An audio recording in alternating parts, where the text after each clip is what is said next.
இந்த தேர்தல் களத்திலே ஒரு துரோக கூட்டம் ஒரு துரோகியும் வேட்பாளர்களை போட்டு தேர்தலில் நிற்கிறார்கள். அந்த துரோகி யார் என்று சொன்னால், என் வயிற்றில் பிறந்த அன்புமணி செய்த, எனக்கு செய்த, என்னுடைய கட்சிக்கு செய்த துரோகங்களை வரிசைப்படுத்தினால் மணிக்கணக்கிலே சொல்ல முடியும். பார்வையாளர் நீங்கள் பார்க்கும்போது அல்லது கேட்கும்போது ஆச்சரியப்படுவீர்கள். இப்படி ஒரு மகனா? நான் மக்களுக்கு சொல்லுவேன், இந்த துரோக கூட்டத்துக்கு நீங்கள் வாக்களிக்காதீர்கள். ஏனென்றால் இவர்களுடைய நோக்கமே மக்களுக்கு சேவை செய்வதல்ல. அதிகாரம் கையிலே வரும்போது பணம் பண்ணுவது தான் இவர்களுடைய வேலை. அதனால் தயவு செய்து இவர்கள் நிற்கின்ற 18 தொகுதி என்று நினைக்கிறேன், அந்த தொகுதியில் நிற்கிறவர்களுக்கு அந்த துரோக கூட்டத்திற்கு வாக்களிக்காதீர்கள். அந்த 18 தொகுதியில் நிற்கிற வேட்பாளர்கள் எல்லாம் நான் வளர்த்த பிள்ளை தான், என்னிடம் பாடம் கற்றவர்கள் தான், என்னிடம் பயின்றவர்கள் தான். ஆனால் இன்று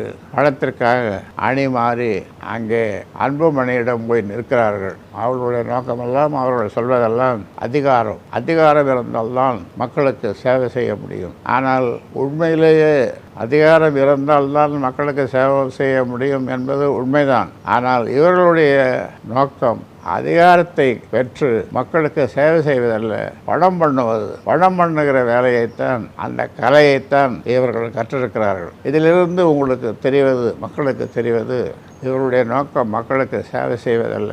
அதனாலே தான் இவர் வீட்டிலேயே படுத்துக்கொண்டு தன்னுடைய மனைவியை தேர்தலில், அது நாடாளுமன்ற தேர்தலாக இருந்தாலும் சட்டமன்ற தேர்தலாக இருந்தாலும் தன் மனைவியை நிற்க வைக்கிறார்.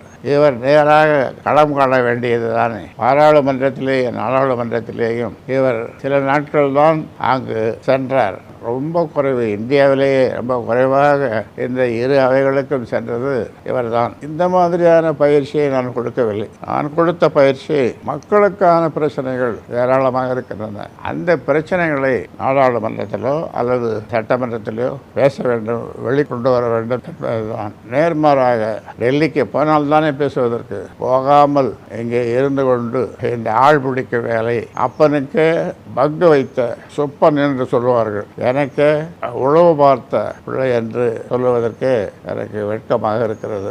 அப்பனை போய் என்ன வேவு பார்க்குவது? அப்பனுக்கு ஒரு நோய் வந்தால், பிறந்த நாள், திருமண நாள், 3 நாட்கள் வரும்போது வாழ்த்து சொல்லுவது பிள்ளைகளுக்கு அழகு. நாம் பெற்ற பிள்ளை என்னுடைய பிறந்த நாள், திருமண நாள், முக்கியமான நாட்களிலே, பொங்கல், மற்ற நாட்களிலே முகத்தை காட்டுவதில்லை. அதே போல் இப்பொழுது சமீபத்திலே சேலத்திலே அவர்களை ஆதரித்து பேசிக் கொண்டிருக்கும் பொழுது அப்படி ஒரு தலை சுற்றியது. ஆம்புலன்ஸில் சென்னை அப்போலோ மருத்துவமனைக்கு கொண்டு சென்றார்கள். நிறைய பேர் கண்கலங்கினார்கள், நிறைய பேர் அழுதார்கள், நிறைய பேர் வந்து பார்த்தார்கள். ஆனால் இவர் தொலைபேசியிலும் பேசவில்லை, வந்தும் பார்க்கவில்லை. இதிலிருந்து நீங்கள் தெரிந்து கொள்வது, உயிருக்கு போராடி கொண்டிருந்த என்னை ஒரு சொல் கேளீர் என்று சொல்லுகிற மாதிரி ஒரு வார்த்தை எப்படிப்பா இருக்க அப்படி என்று கேட்கவில்லை. இப்படி பல தருணங்கள் இவருடைய குணாதிசயங்கள் ஏராளம். அது முழுதும் சொன்னால் இதை கேட்பவர்கள் அல்லது பார்ப்பவர்கள் உங்கள் வளர்ப்பு சரியில்லை அப்படி என்று சொல்லுவீர்கள். உண்மைதான். ஆனால் உண்மையும் அல்ல. நான் சரியாகத்தான் வளர்த்தேன். இடையிலே தான் இந்த தடுமாற்றம். அதனால் இந்த நேரத்தில் நான் வாக்காளர் பெருமக்களுக்கு சொல்லிக்கொள்ள விரும்புகின்றேன். குறிப்பாக இந்த துரோகி கும்பல் போட்டியிடுகின்ற 18 தொகுதிகளில் இந்த கும்பலுக்கு வாக்களிக்க வேண்டாம் என்று நான் அன்போடு கேட்டுக்கொள்ளுகின்றேன். குறிப்பாக இந்த 18 தொகுதிக்கு அன்புமணி போட்டியிடுகிற அந்த தொகுதிகளிலே வாக்களிக்காதீர்கள் என்று சொல்வது கேட்பவர்களுக்கு அல்லது உங்களுக்கு கசப்பாக இல்லையா?